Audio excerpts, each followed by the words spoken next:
lecture du livre des Nombres, chapitre 9. L'Éternel parla à Moïse dans le désert de Sinaï, le premier mois de la seconde année après leur sortie du pays d'Égypte. Il dit que les enfants d'Israël célèbrent la Pâque au temps fixé. Vous la célébrerez au temps fixé le 14e jour de ce mois, entre les 2 soirs. Vous la célébrerez selon toutes les lois et toutes les ordonnances qui s'y rapportent. Moïse parla aux enfants d'Israël afin qu'ils célébrassent la Pâque. Et ils célébrèrent la Pâque le 14e jour du premier mois, entre les 2 soirs, dans le désert de Sinaï. Les enfants d'Israël se conformèrent à tous les ordres que l'Éternel avait donnés à Moïse. Il y eut des hommes qui, se trouvant impurs à cause d'un mort, ne pouvaient pas célébrer la Pâque ce jour-là.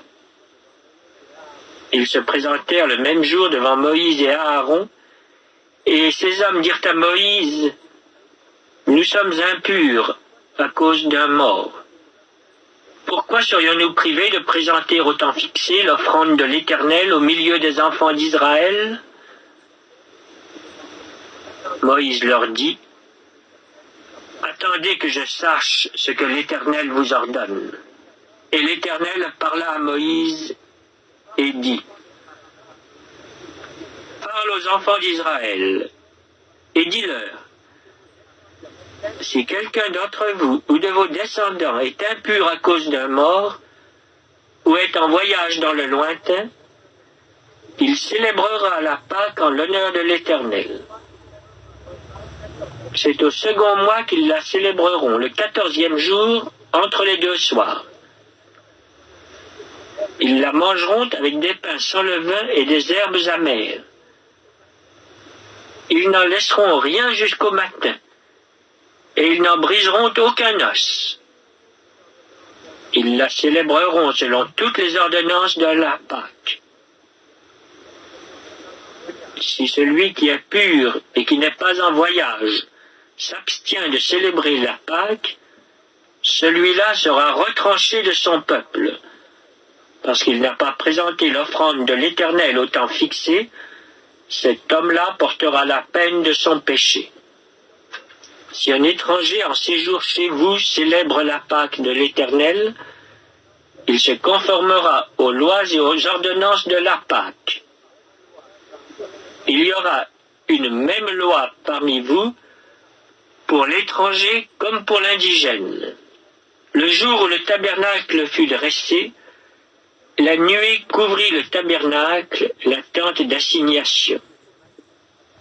Et depuis le soir jusqu'au matin, elle eut sur le tabernacle l'apparence d'un feu. Il en fut continuellement ainsi. La nuée couvrait le tabernacle, et elle avait de nuit l'apparence d'un feu. Quand la nuée s'élevait de dessus la tente, les enfants d'Israël partaient. Et les enfants d'Israël campaient dans le lieu où s'arrêtait la nuée. Les enfants d'Israël partaient sur l'ordre de l'Éternel, et ils campaient sur l'ordre de l'Éternel. Ils campaient aussi longtemps que la nuée restait sur le tabernacle. Quand la nuée restait longtemps sur le tabernacle, les enfants d'Israël obéissaient au commandement de l'Éternel et ne partaient point. Quand la nuée restait peu de jours sur le tabernacle, ils campaient sur l'ordre de l'Éternel et ils partaient sur l'ordre de l'Éternel. Si la nuée s'arrêtait du soir au matin et s'élevait le matin, ils partaient. Si la nuée s'élevait après un jour et une nuit, ils partaient. Si la nuée s'arrêtait sur le tabernacle 2 jours, ou 1 mois, ou 1 année, les enfants d'Israël restaient campés et ne partaient point. Et quand elle s'élevait, ils partaient. Ils campaient sur l'ordre de l'Éternel et ils partaient sur l'ordre de l'Éternel. Ils obéissaient au commandement de l'Éternel, sur l'ordre de l'Éternel par Moïse. Lecture du livre des Nombres, chapitre 10. L'Éternel parla à Moïse et dit: Fais-toi 2 trompettes d'argent. Tu les feras d'argent battu. Elles te serviront pour la convocation de l'assemblée et pour le départ des camps. Quand on en sonnera, toute l'assemblée se réunira auprès de toi à l'entrée de la tente d'assignation. Si l'on ne sonne que d'une trompette, les princes, les chefs des milliers d'Israël se réuniront auprès de toi. Quand vous sonnerez avec éclat, ceux qui campent à l'Orient partiront. Quand vous sonnerez avec éclat pour la seconde fois, ceux qui campent au midi partiront.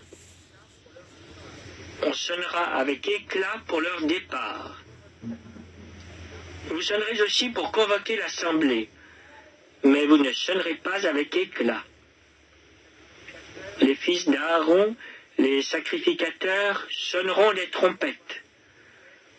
Ce sera une loi perpétuelle pour vous et pour vos descendants.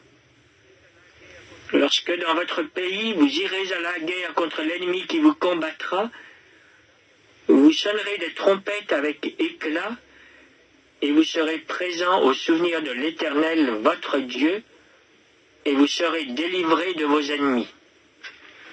Dans vos jours de joie, dans vos fêtes et à vos nouvelles lunes, vous sonnerez des trompettes en offrant vos holocaustes et vos sacrifices d'action de grâce, et elles vous mettront en souvenir devant votre Dieu. Je suis l'Éternel, votre Dieu. Le 20e jour du second mois de la seconde année, la nuée s'éleva de dessus le tabernacle du témoignage. Et les enfants d'Israël partirent du désert de Sinaï, selon l'ordre fixé pour leur marche. La nuée s'arrêta dans le désert de Paran. Ils firent ce premier départ sur l'ordre de l'Éternel par Moïse. La bannière du camp des fils de Juda partit la première avec ses corps d'armée. Le corps d'armée de Juda était commandé par Nachon, fils d'Aminadab, le corps d'armée de la tribu des fils d'Issachar par Nethaneël, fils de Tsuar, le corps d'armée de la tribu des fils de Zabulon par Eliab, fils de Hélon.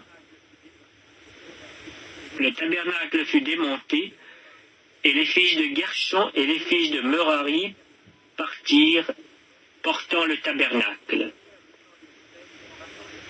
La bannière du camp de Ruben partit avec ses corps d'armée.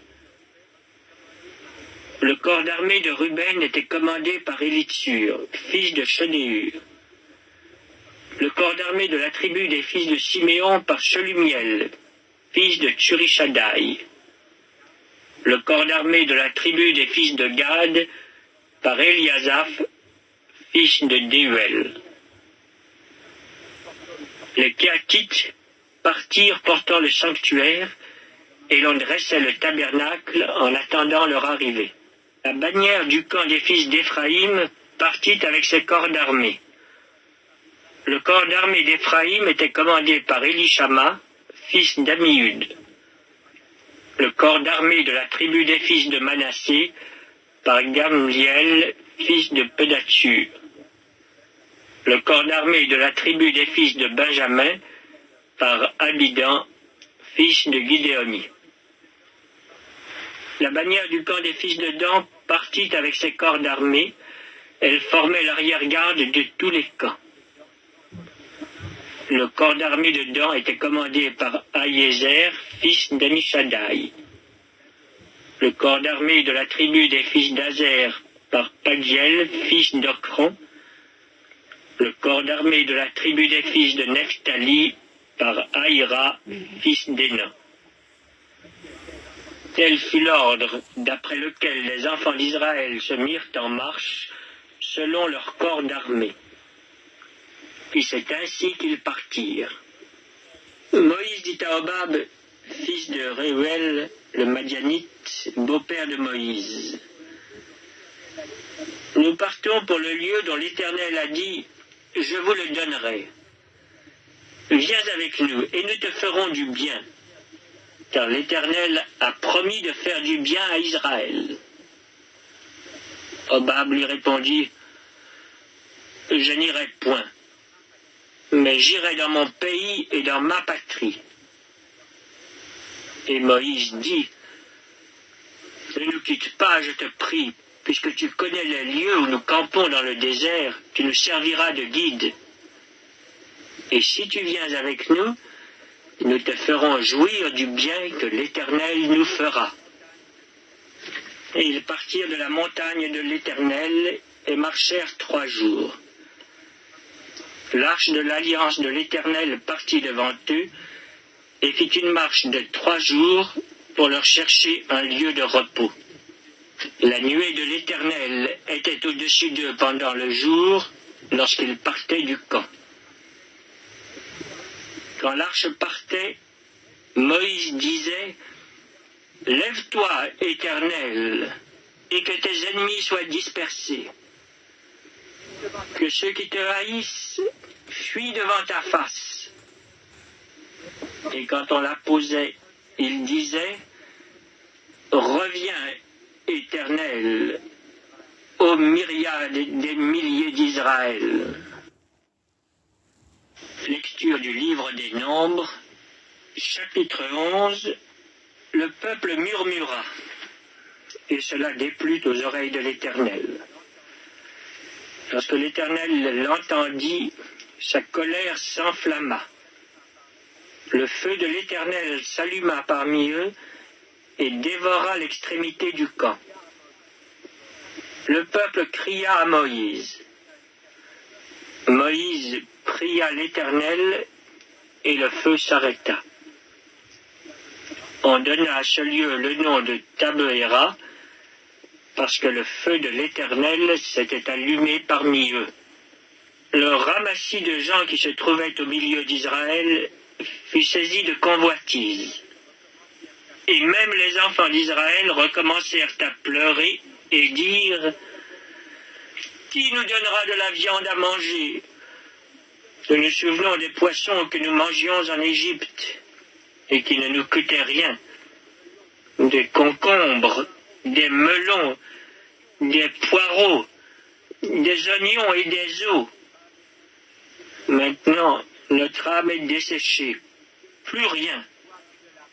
Nos yeux ne voient que de la manne.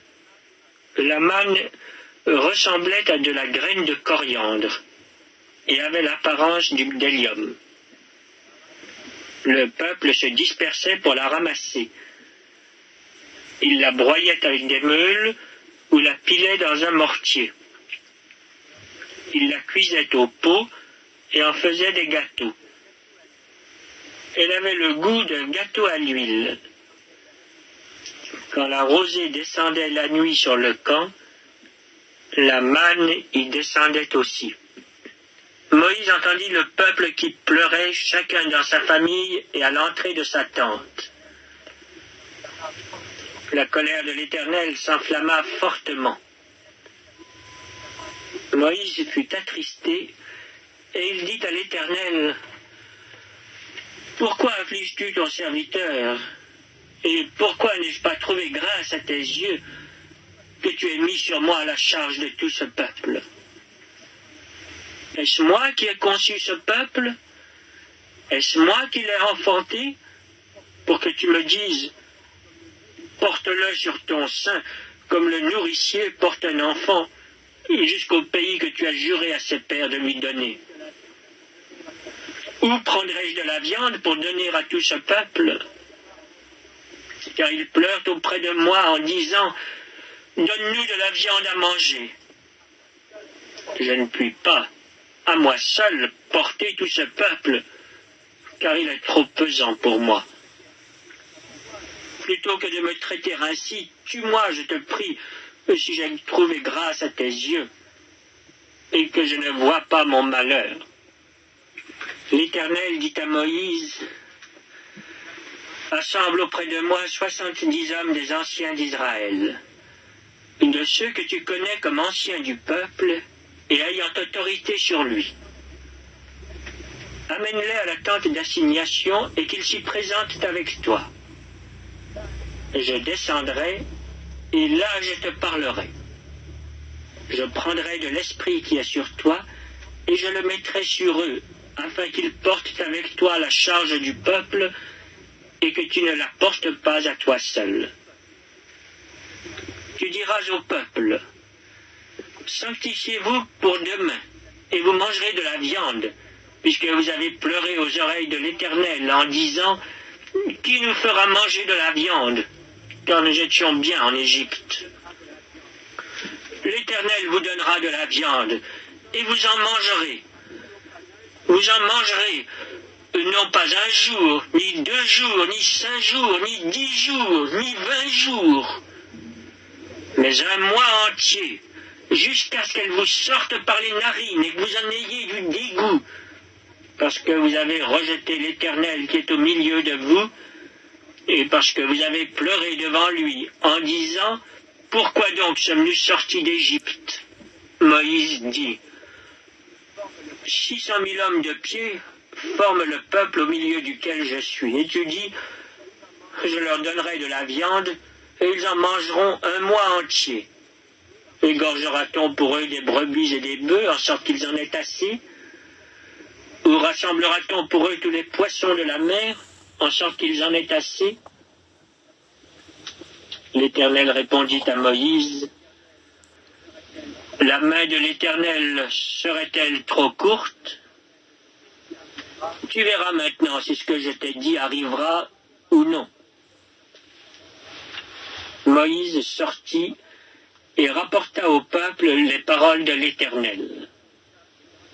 Il assembla 70 hommes des anciens du peuple et les plaça autour de la tente. L'Éternel descendit dans la nuée et parla à Moïse. Il prit de l'esprit qui était sur lui et le mit sur les 70 anciens. Et dès que l'esprit reposa sur eux, ils prophétisèrent, mais ils ne continuèrent pas.